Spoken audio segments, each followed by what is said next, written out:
It's not something that is common to the believer and the unbeliever automatically. We can talk about being, we can talk about existence, but again, being and existence or something like this, they have completely different meanings for a believer to not. If I believe that what exists is good and that it possesses the quality of being, that's all well and good, but I believe that it's created being. An unbeliever does not. So at a fundamental level, being is completely different in its context than what we believe. Does that mean that we can't do apologetics? Of course not. I do it all the time. Does that mean we can never use evidences? Of course not. But they have to be understood in their context, within their web of beliefs, within their paradigm. Okay? So being, causality, right? These are the other problems in this. Telos, right? These terms, they don't operate on their own. They're not terms that operate magically, metaphysically, that just sort of import themselves into our minds.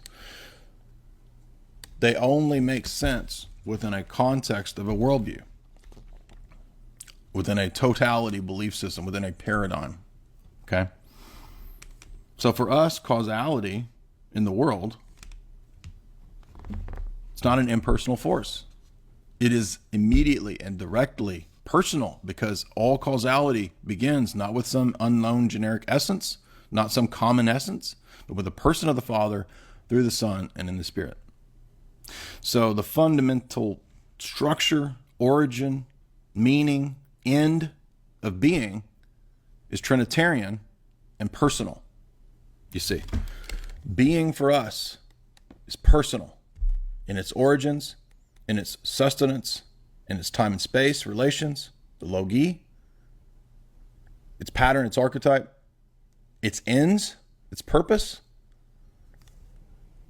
alpha, omega, right?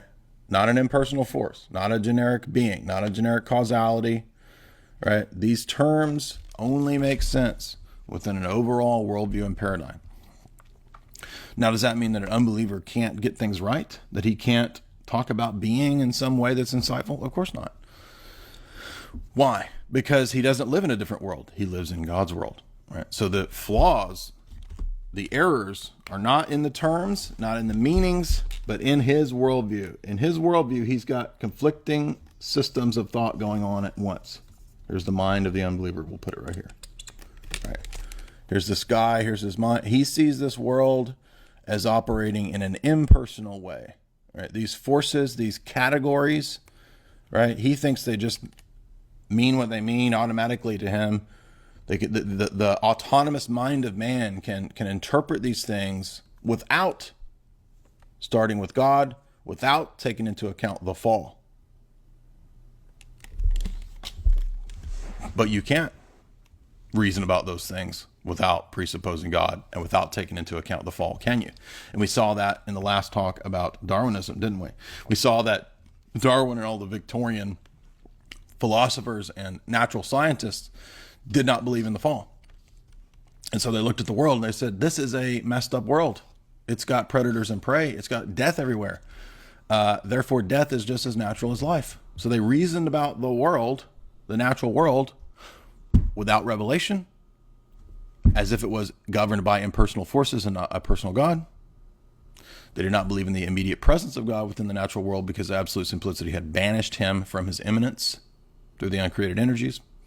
They did not believe that the external world had its origins and its meaning, the particulars in the logi, the exemplars that are uncreated.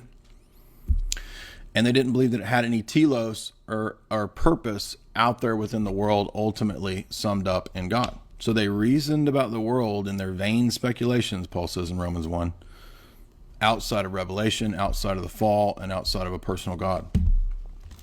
You cannot get creation correct by speculation and philosophic reasoning. Revelation tells us the world is created. By faith, we know that the worlds were created ex nihilo, Hebrews says, doesn't it? Yes, it does. It doesn't say by natural speculation. It says by faith. In other words, creation is a revealed doctrine. That's why none of the pagans can figure it out, because they don't have revelation and they don't take into account the fall of man. So the world that we see now is not how it was originally. But you can't figure that out if you don't believe in a fall. You can't do anthropology correctly if you don't believe in a fall. So this is one of the reasons why natural theology doesn't work in the Thomistic view. Again, read Father St. Eloy's Volume 1. It explains why we don't believe in natural theology.